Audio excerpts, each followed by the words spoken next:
los textos clásicos están en el clásico también. Y también se han llevado en la asignatura del año pasado, ¿no? Como el ciclo anterior, ¿verdad? En el curso de anatomía y fisiología de la evolución. Hay otros textos básicos, como este, por ejemplo, que ya se encuentra en una versión en castellano, que también son sumamente útiles para entender este tipo de entidades en el cual a partir de ahora nos vamos a ir adentrando en materia de conocimiento y información de esos temas. Estos temas, chicos, no son fáciles, son un poco áridos, son un poco densos, ¿ya? Y demandan mucha atención de parte de ustedes. Para poder expresarnos y entendernos en esta área temática, hay que saber un poco de metodología de investigación, hay que saber un poco de estadística, y hay que leer bastante. ¿Sí? Hay que leer bastante. No se trata de adquirir un conocimiento y que la otra semana te olvide. No es posible que estemos preguntando las partes del articulador y nadie las recuerde. Eso llama mucho la atención. Entonces ahí estamos tratando de incidir para que esto no suceda así. ¿No? Ustedes no están profesionales de la salud. No miren aquí a por una asignatura. Y esta área es un poco más densa que la que normalmente estamos nosotros tratando de hacer. Generalmente hay una triada que se llama la triada de Magni, que cuando se pone un paciente acude a consulta con una de estas características, podríamos decir que este paciente tiene un trastorno temporomandibular. Poco a poco vamos a irnos adentrando en ello. Por eso estas características que se ponen con un trastorno de la mandíbula es dolor en el área periocular, como se ha traducido en algunos instrumentos delante del oído, en las articulaciones o en el núcleo de la masticación. Hay limitaciones o desviaciones en la movilidad mandibular. El paciente no puede desarrollar lindas funciones del sistema estomacal, hablar, masticar, deglutir, respirar inclusive.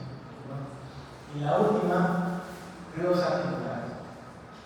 Los ruidos articulares hoy, a pesar de que ya la investigación avanza en esto, pueden haber siempre opiniones. Escuelas distintas, como en la clase pasada, la otra hablaba de otras escuelas, en la parte de evolución, en el ordenamiento dentario, también acá pueden haber. Para que la escuela más fuerte en este aspecto sea aquella que uno puede encontrar ruidos, o el paciente puede tener ruidos, pero si uno manifiesta una limitación en la movilidad mandibular, y si no hay dolor presente, se puede observar en el tiempo. Si al paciente le ocasiona una limitación de su función, con dolor, pues hay que tratarlo. Esta área de marca que estamos viendo en los lugares, queridos futuros colegas, tenemos muy poca investigación. Es un campo en realidad no explorado, como dice un héroe infantil. Es un área no explorada. Es una ventana de oportunidades para hacer mucha investigación y para poder, digamos, contribuir con lo que se sabe o lo poco que se sabe a nivel de nuestro país. ¿No? O sea, si me preguntaran a mí veces, doctor, ¿qué cosa hago una tesis sobre qué puedo investigar? Pues en esta área de temática tenemos muchísimos temas para investigar, pero lamentablemente son muy poquitos los que se animan a tratar de investigar en estos temas. Entonces tenemos la triada de los tiempos, repito, en orden de importancia, ¿no? Primero es el dolor, que puede estar junto con una explicación de la movilidad mandibular. Esto genera que el paciente acuda a la evolución. Lo más crítico en esto, y en esto que incidimos con todos los profesores, es el tema del diagnóstico. En toda esta asignatura, en la segunda parte del curso se va a incidir en un instrumento diagnóstico, en capacitarnos a ustedes a emplear un instrumento diagnóstico que está internacionalmente aceptado. Y esto puede gustarle a muchos y gustarle o no gustarle a otros tantos. Pero cuando la investigación publica en el internacional, por ahora este es el instrumento, nosotros de aquí de Perú vamos a decir, no le hago caso porque hacen mucha investigación, no le hago caso. La verdad que no estamos en ese escenario nosotros pensar o estar nosotros. ¿No? Entonces, vamos a trabajar en el curso, en un instrumento que es el más aceptado hasta ahora internacionalmente. Se hizo un taller aquí en la universidad, pero esa labor de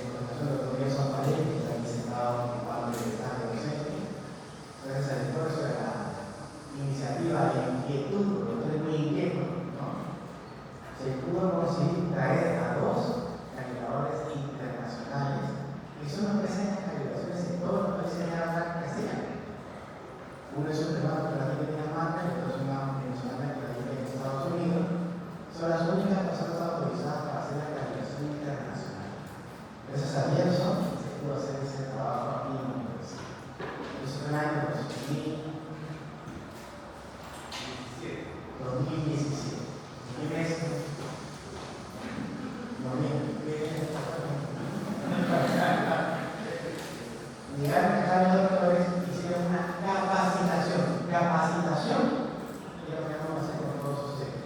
Entrenarlos en ese examen.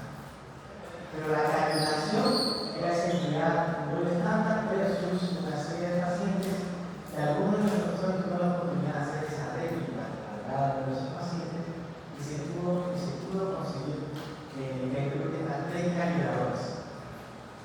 El doctor de la mesa, el doctor Gerson Paredes y quien les habla. Nosotros tenemos la posibilidad de hacer capacitaciones, es decir, que entrenamos a ustedes en este índice. ¿Para qué? Para que ustedes puedan tener las herramientas de identificar un trastorno de conductual en la diversa clasificación que tiene en un paciente, de una manera estandarizada, protocolos, y que sea aceptada internacionalmente. Alguna cosa es que yo diga, tal vez un paciente que tenía esto, que usa aquello, y yo no lo puedo comparar con nadie. Eso es lo que hace distinto y lo que va a hacer herramientas para hacer correcto el diagnóstico. Aquí está el problema medular. Frente a qué me estoy enfrentando, ¿no? Y por eso tenemos mucha información, mucha investigación publicada, mucho dato. Y cada día salen más papers, las escuelas se van reuniendo, las asociaciones internacionales de investigación se están reuniendo, van cambiando los conceptos, pero hasta ahora, de momento, este es el que vamos a hacer nosotros en el curso, es el instrumento diagnóstico hasta ahora y en el futuro presentado. Están sufriendo algunas variaciones, pero de momento sí tal cual.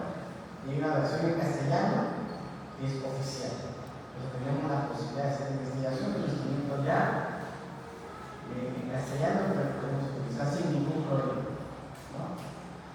Tenemos que reconocer solamente lo que el dolor es un dolor de cabeza también, o sea, de paso. Y parece que están informados, entrenados, no solamente en oncología, sino en la parte integral médica del ser humano. No evaluar solo los expedientes, sino evaluar la parte sistémica del paciente. Y no solo análisis, sino también emocional del paciente. Por eso es que vamos a ir poco a poco entrando a este campo, a esta área de los trastornos de conductual. Y tenemos que usar sistemas de clasificación aceptados. Nosotros no me baso en opiniones personales, sino trato siempre de traer evidencia de lo que ya están en unos textos que son mundialmente conocidos, poco conocidos tal vez en nuestro medio peruano, pero sugieren siempre, ¿no?, usar instrumentos diagnósticos que sean universalmente aceptados, porque si no cada quien va por su camino y quiere hacer un tratamiento de acuerdo a circunstancias que son parte de una experiencia, pero aquí lo que se quiere es buscar algo estandarizado, ¿no? Solamente para decirles de que el paciente que tiene este tipo de problemas puede visitar a muchos especialistas, otorrinos, oftalmólogos, neurólogos, psiquiatras, psicólogos, y a veces andan caminando por aquí con un dolor crónico que nadie se lo resuelve, porque nadie tiene la capacidad de poder diagnosticarlo correctamente. Esta área temática debería tener una especialidad en el Perú, pero en el Perú la especialidad de esto no existe. No existe. ¿No? Creo que el grupo decimos, porque se está luchando con esto, junto con el profesor Paredes, los profesores por supuesto de la facultad, que se han hecho esfuerzos para conseguir trabajar y conocimiento de esta área temática de la especialidad de biología. Razones por las que no las tenemos, no en reproducción ahorita, pero es algo que sí necesitamos, ¿no? ¿Qué es lo que dice este señor? Es Live Care. Tiene un discurso en idioma inglés, no sé si se podrá reproducir, se escuchará, a ver, que no se practica su inglés. A ver,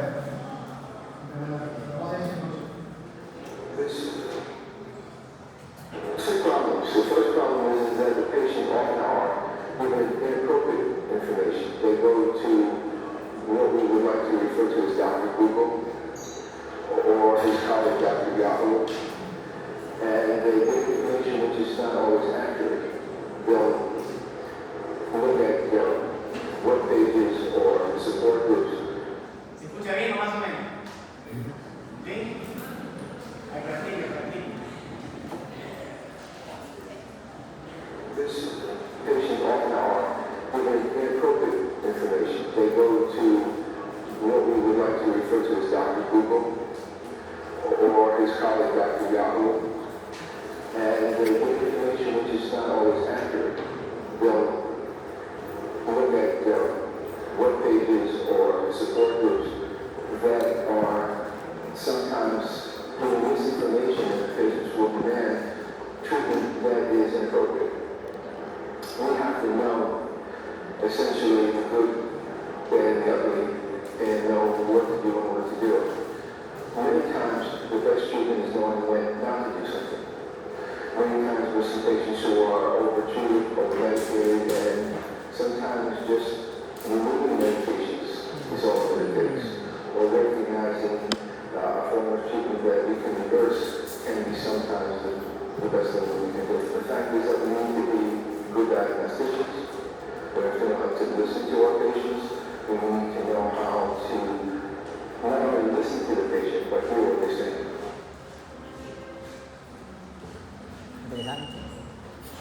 Ok, hay muchas cosas importantes que pueden ser consideradas herejías, ¿no? Muchos pacientes van a Google, ¿no? A Yahoo, ¿no es cierto? Y reciben información errónea. Van a colegas que a lo mejor no tienen la capacidad de poder tratarlos y que reciben a cambio un sobretratamiento, un incorrecto diagnóstico.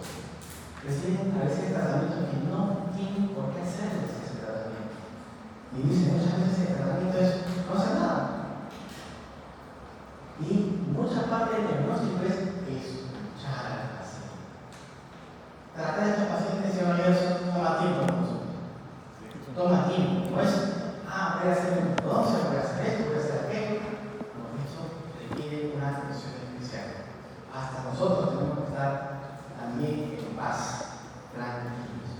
Porque un paciente viene con dolores crónicos, con lágrimas en los ojos, con preocupación en la familia, se llaman inclusive síndromes catastróficos, ¿no? Síndromes catastróficos vienen muy apenados, muy preocupados porque nadie le da la razón de explicación de lo que tiene.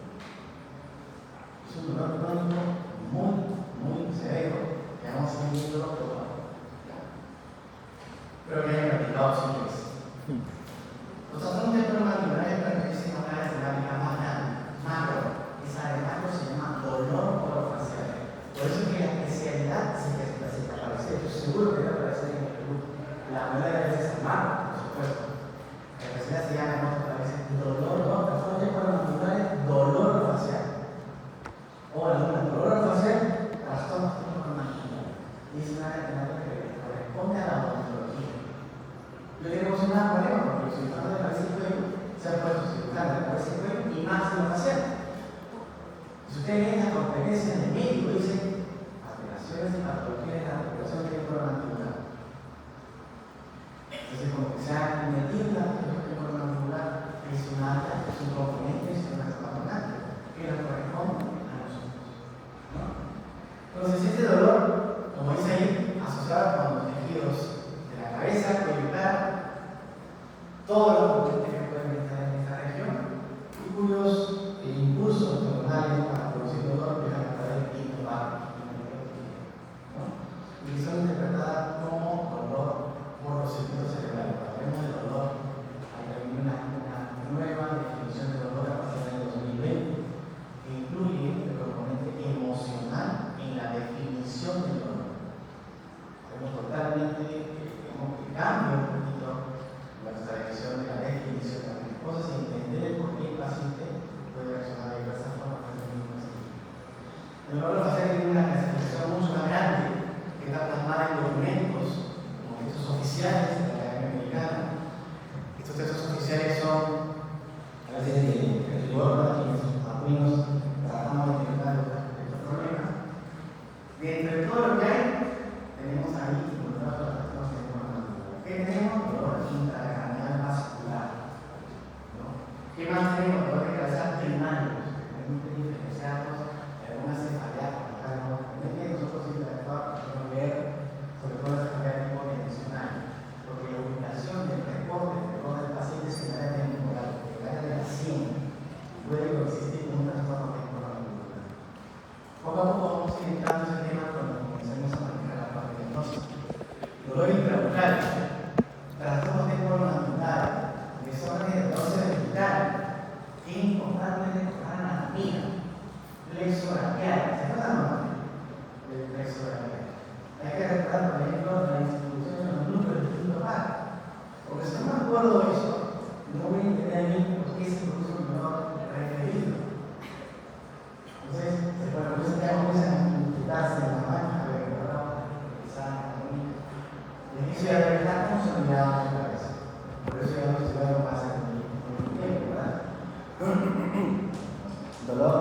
extracraneal o sistémico.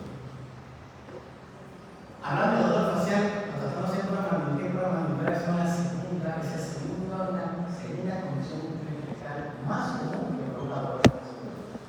Es un reporte de una realidad de Estados Unidos, por tal vez sea muy similar en nuestro país. Después del dolor de la espalda baja.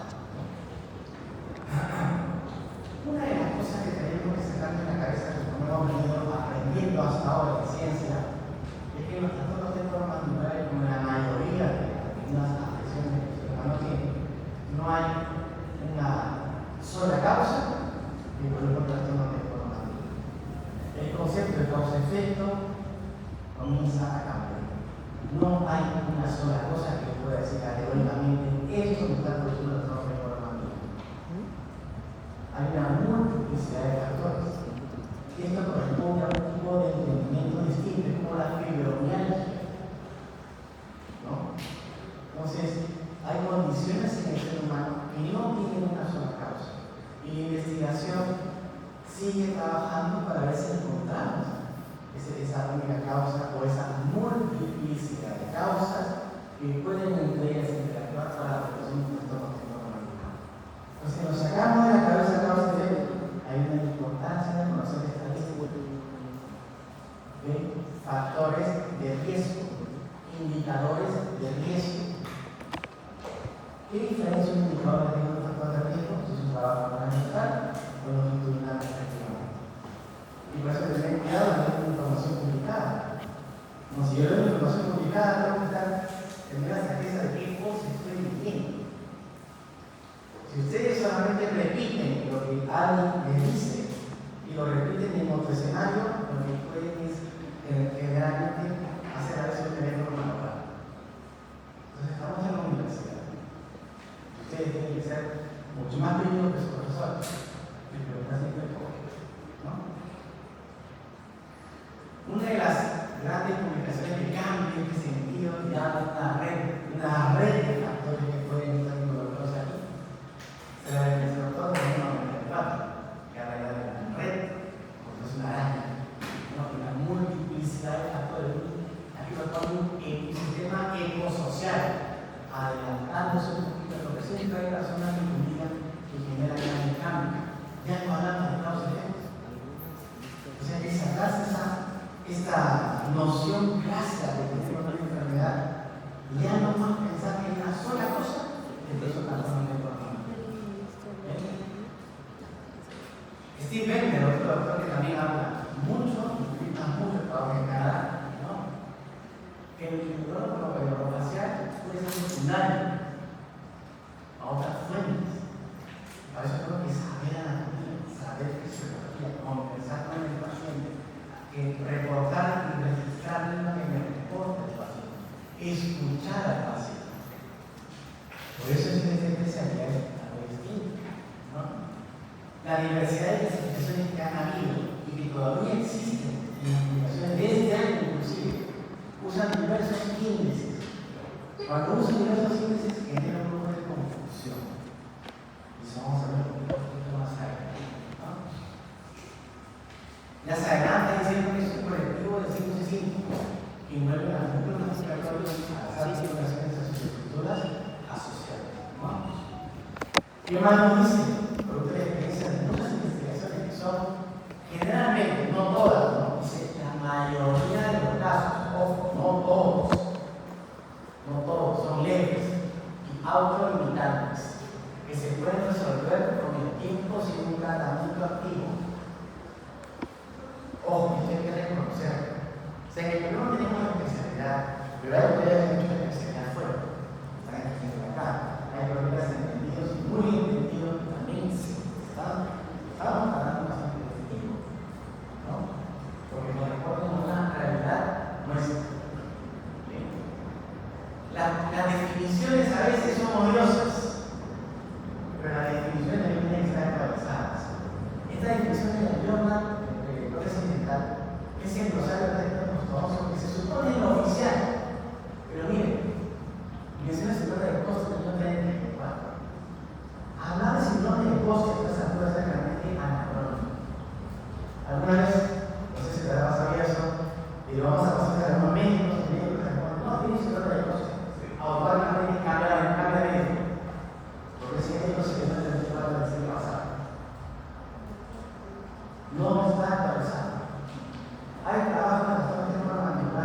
usando el DSM, que es el instrumento diagnóstico, realizado por internos de medicina. He encontrado 3 o 4 realizados por médicos. Es por médicos. Y no en nuestro país, pero sí por médicos. ¿No? Entonces, hay una interacción, hay un campo de acción que realmente puede unirnos y dejarnos de pelear por términos, ¿no? O por ciertos intereses. Y aquí viene un dato fundamental, tal vez una definición que cambia un poquito todo este concepto y toda esta discusión que ha habido durante muchos años. La Academia Mexicana de Valor Facial define la trastorno temporomandibular escleral como una condición músculo-esquelética. Este concepto es un cambio abrumador en el manejo de los conceptos de esta entidad en nosotros. Una condición músculo-esquelética ligada a la parte de la ortopedia. A la parte de la ortopedia. Poco a poco irnos adentrando en estos conceptos, ¿no? Y también una condición neuromuscular. Estas dos expresiones de entidades internacionales que han ido siendo asumidas por otras entidades y prácticamente universalmente aceptadas, es una definición que cambia inclusive hasta la concepción terapéutica de los casos en ambas cosas, ¿no? Cambia inclusive la visión terapéutica de los casos. Y sin ánimo de generar, no digo esto, es sinceramente crear un abanico mayor de posibilidades en la que lo puede dar, ¿no? Generar terapéutica en el paciente. Involucra las articulaciones temporomandibulares, neuromasticadores, efectos asociados con signos y síntomas que afectan a las funciones, porque el paciente algo tiene que no puede masticar bien, digerir bien, respirar bien. Como que ustedes, por ejemplo, se lesionan y no pueden caminar bien. Si hacen una punta con el brazo, no van a poder, no sé, manejar y escribir, trabajar. Eso les genera una condición de inhabilitación para realizar una función normal. Entonces, eso hay que tenerlo presente en una condición muy complicada. La Asociación Americana de Investigación Dental también la asume como una definición. Entonces, eso te digo, si de este lado del mundo que se encargará de investigación, vamos a ir en contra de esta definición. Entonces, una cosa es evidencia, otra cosa es que nosotros podamos tener algunas situaciones propias en las cuales podamos, sin tratar con el paciente, tener algún resultado de aplicación. Pero esta es una condición que nos genera una evidencia. Igual, todas las instituciones como esta también, todas terminan en hechos y que se recomienda y que se recomienda de manera categórica un tratamiento conservador en los pacientes. Y eso vamos a ir viendo poco a poco en el curso. Dentro de lo que es la clasificación tal vez más aceptada, hay 2 entidades aquí. El mismo instrumento diagnóstico, chicos, para ir poco a poco entrando en él.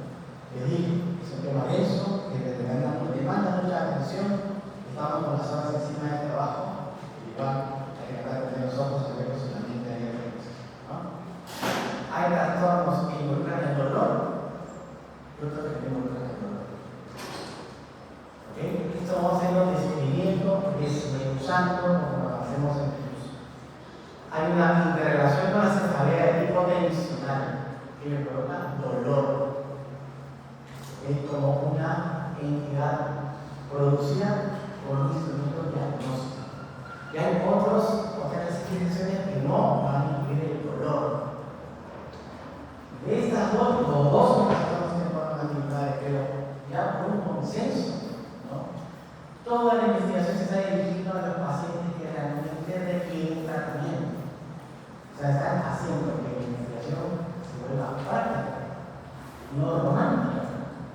Por lo tanto, a lo que más apunta la investigación y los esfuerzos de hacer investigación es a tratar de encontrar y de estudiar los trastornos temporomandibulares dolorosos. Y aquí entra un tema el cual también hay que ser tener mucha precaución a lo que es revisamos información publicada. no se pueden mezclar papas y jamones. Entonces hay que tener bastante, cuidado en la investigación que estamos citando en la tesis o el trabajo. ¿Qué más se han puesto de acuerdo? Que ese dolor tiene que ser modificado por la función o tiene que ser evocado por una palpación, ya sea a nivel muscular o a nivel articular. Tengo que provocarlo y cuando lo provoque, ese dolor debe replicar el dolor que el paciente reporta.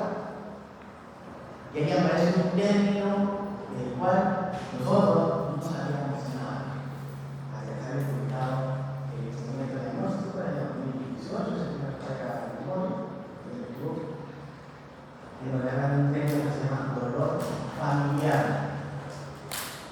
La otra carrera de exceso de Colombia, para la ciudad de Lima, es un dolor habitual. ¿No? ¿Qué es un dolor familiar? Es un dolor que el paciente lo recuerda.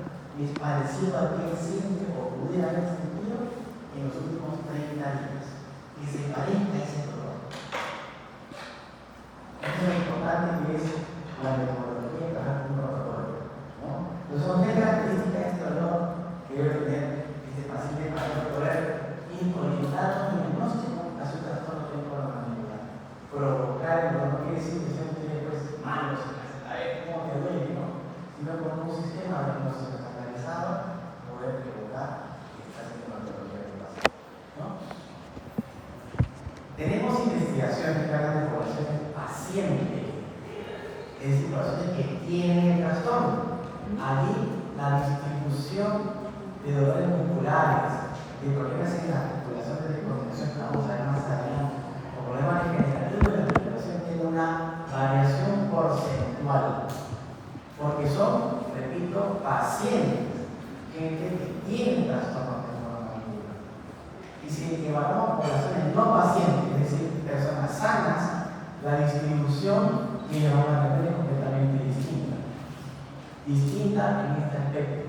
Y estos son trabajos clásicos de revisiones sistemáticas que dieron, digamos, un cambio importante, ¿no? Porque estamos hablando de evidencia, estamos hablando de comunicaciones, ¿cierto?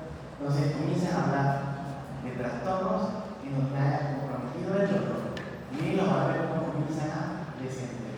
De tal manera que se estima, y es una apreciación internacional, que se estima que el trastorno temporomandibular doloroso puede estar alrededor 15-20% aproximadamente.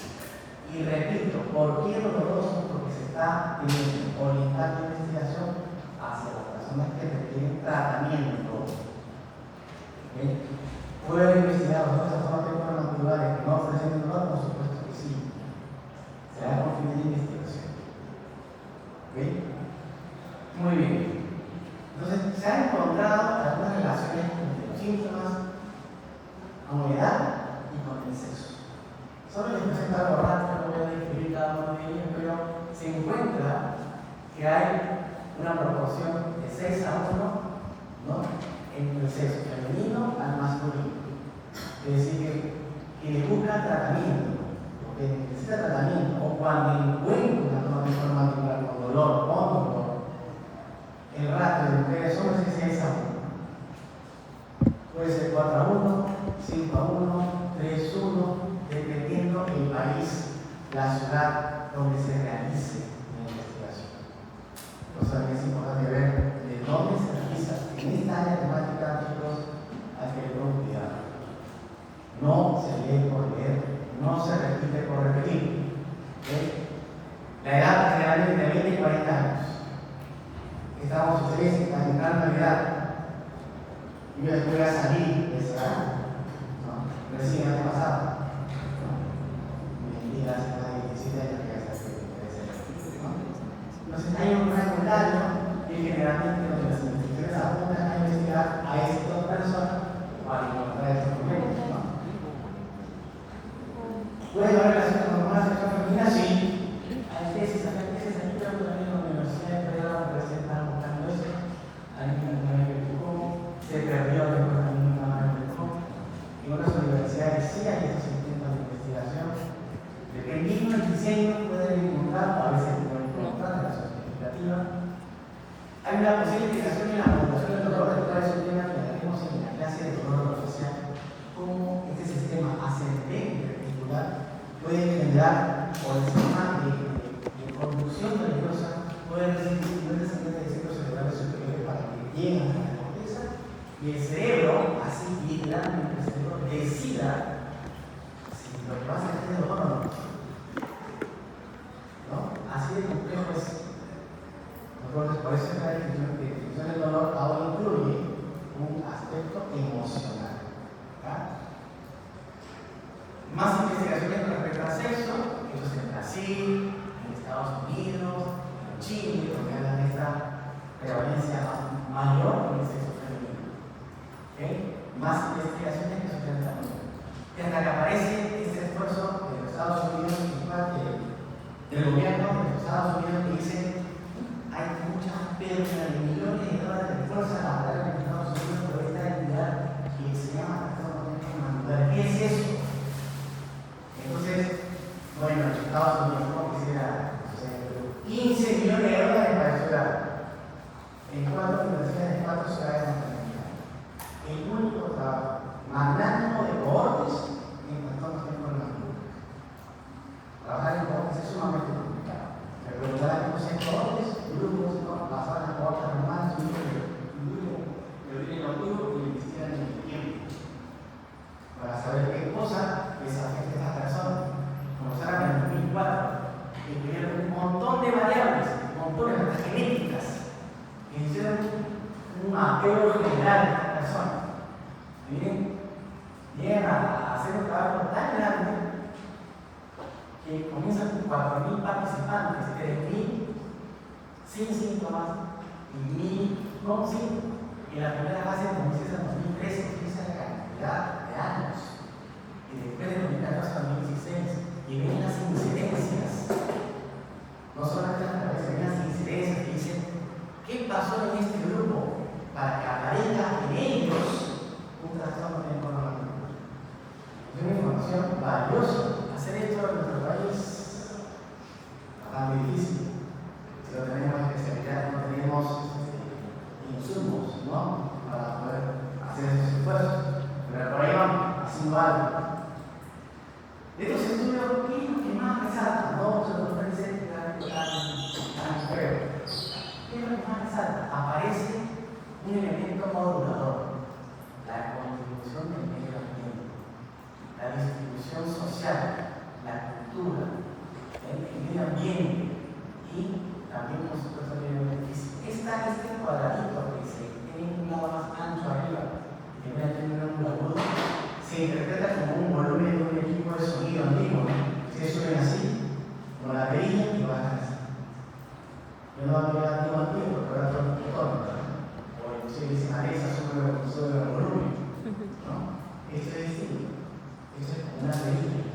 Entonces, hay muchos factores que están involucrados, muchos factores que están involucrados para producir un trastorno mandibular doloroso que aparece por fin. Digo por fin, porque es la que hace el concepto de la parte emocional, la parte biopsicosocial, que tiene tanta influencia en la generación, perpetuación de un trastorno temporal. Entonces, esta parte emocional es súper importante. Tenemos aquí en la parte de exponente que realmente se expresa por sí solo, domina súper bien el área de los talleres, ¿no? Que tiene un área que va más allá de la patología, donde tenemos justamente la inclusión de los aspectos psicosociales. Es algo que me parece que realmente no le estamos dando importancia, porque no estamos informados.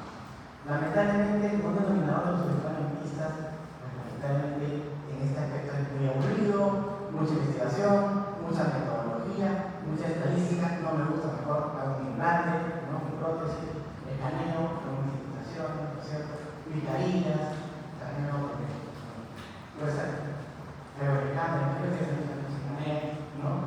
Entonces, esto trae a colación un aspecto importante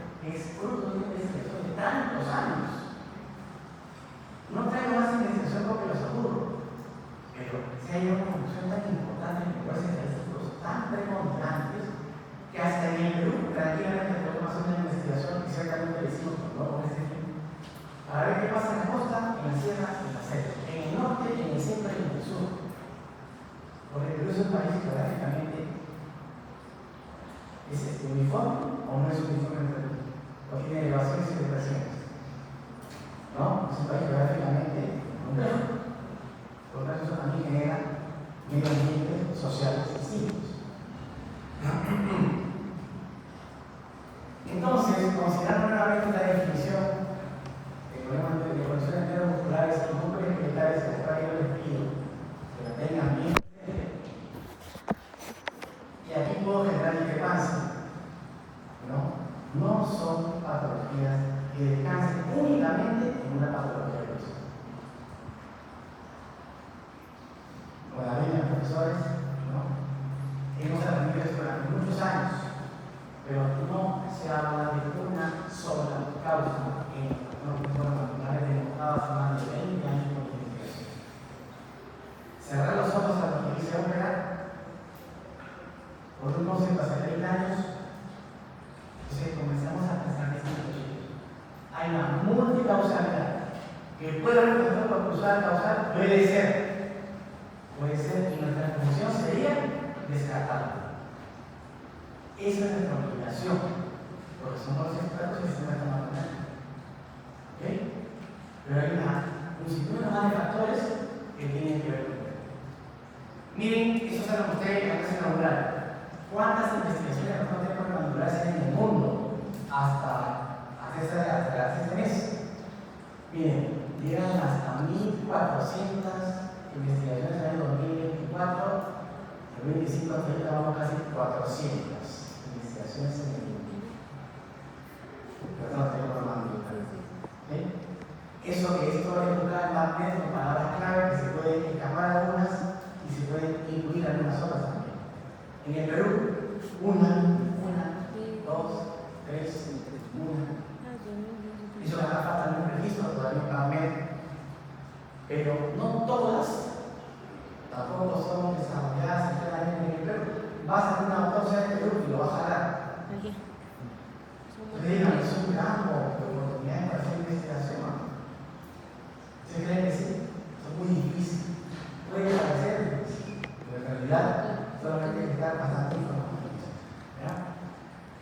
Este campo de los temas mandibulares, los odontólogos se alejan un poquito de los dientes y se dan más a la parte médica, a considerar el paciente desde un punto de vista integral. No solamente parte somática, sino también parte emocional. Y se trabaja con el médico de manera en conjunto, por el bien del paciente, más allá de discutir términos políticos, de buscar la salud del paciente. Los doctores trabajan con neurólogos, con psicólogos, con terapistas físicos, con traumatólogos, con cirujanos para ese médico, con psicólogos, con psiquiatras, por el bien del paciente. ¿Y cuántos pacientes tienen? Por ejemplo, hay entidades muy complejas, por ejemplo, un neurólogo neuropático, y a veces ahorita lo mencionemos, pero es una entidad muy compleja. Trabajamos con el neurólogo. Algunos pacientes remiten favorablemente, otros siguen teniendo problemas por un componente emocional muy fuerte.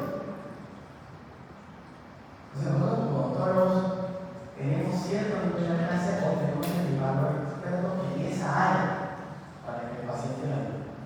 ¿Okay? Es evidencia versus experiencia. Evidencia, lo que trataremos de dar en clase, y experiencia muy valiosa de profesionales que tratan a sus pacientes bajo esquemas que pueden funcionar en ciertos casos. La experiencia es la base de la evidencia, pero lamentablemente la evidencia es fundamental en este punto de desarrollo. Solamente podemos tratar teóricamente, porque exista la evidencia que sustente esa acción terapéutica. Si buscamos tratamiento o tratamiento de mandibulares en Perú, vamos a ver qué encontramos en el Perú, desde el punto de vista epidemiológico. Miren, perdón, sí, en el Perú.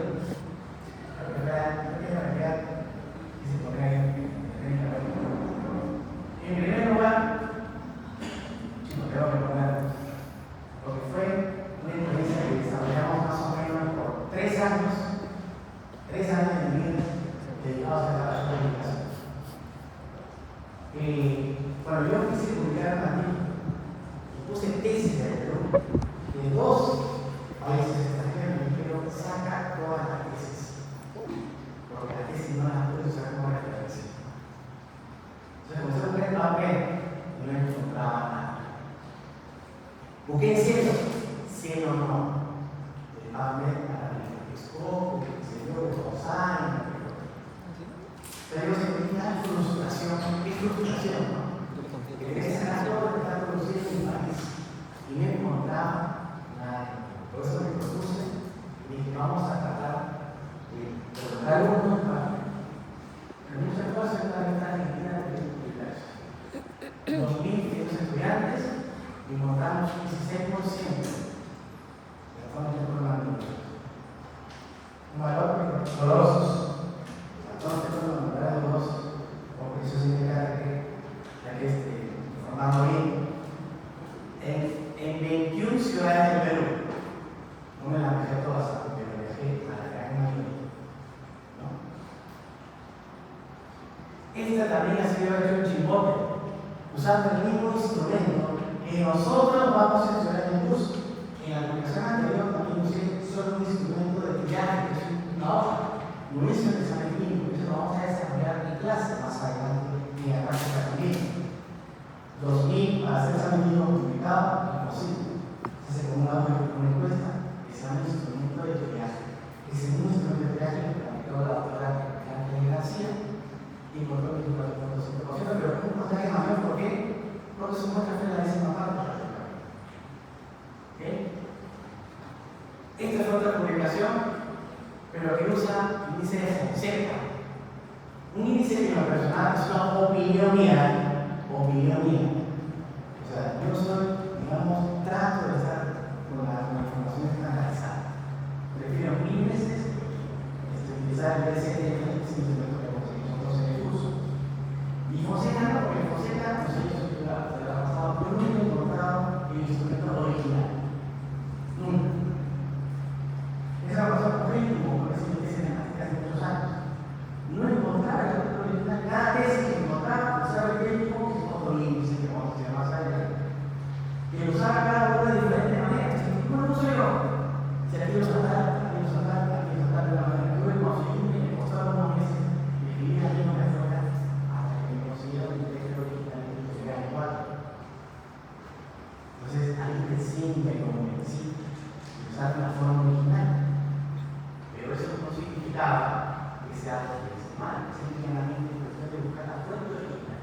En Fonseca yo no la encontré. Entonces yo no puedo hacer ese verificando de lo que lo soy, si yo tengo la fuente primaria. Pero esa es mi opinión. Esa es mi opinión. Igual, encontré con Fonseca el 45%.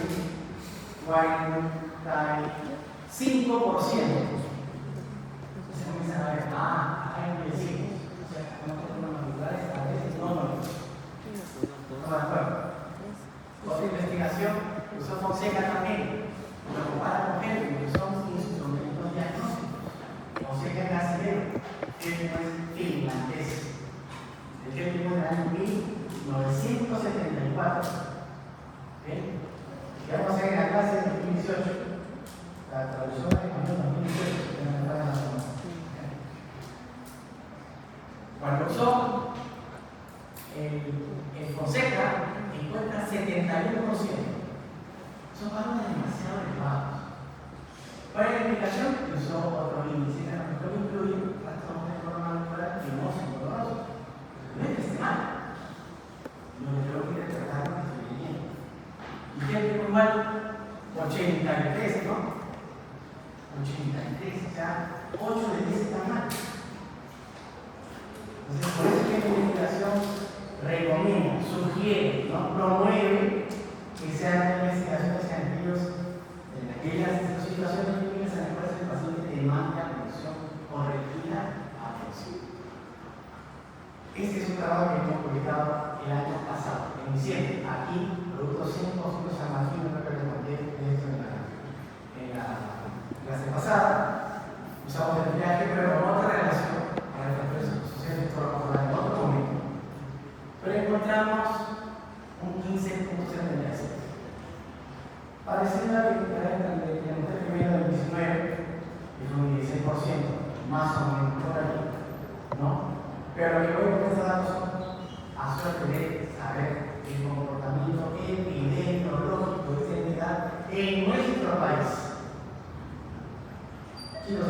XIX, hasta el 2019, que aquí ese artículo en la revista Argentina, no había antecedentes más. Poco a poco se va tratando de avanzar, ¿no? Y quiero hacer mención a un trabajo particular para apoyar eso, que felicito, porque compré una investigación que me trae muchos recuerdos, ¿no? Me trae muchos recuerdos. Y aquí menciono algo importante, ¿no?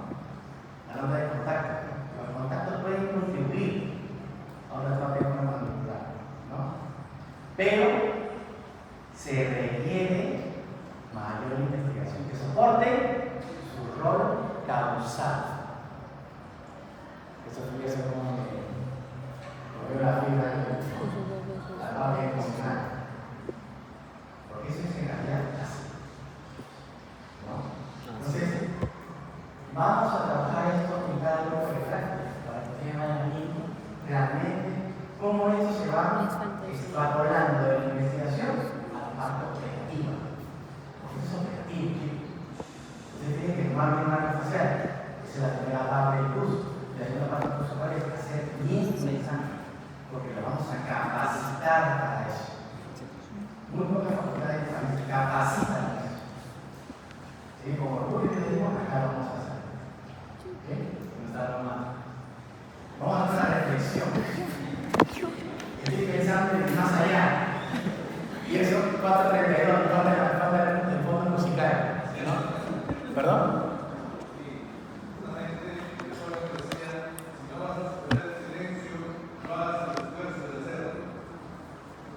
Siempre hay que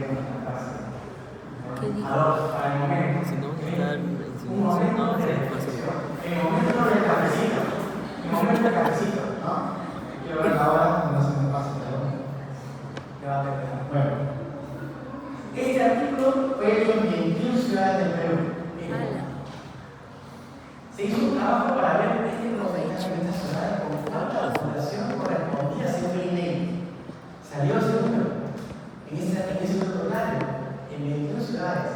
Teóricamente, que más un porcentaje en ese doctorado, en esas ciudades, en base al INE, 1.170.000 personas que tendrían un diagnóstico positivo al trastorno manipulador.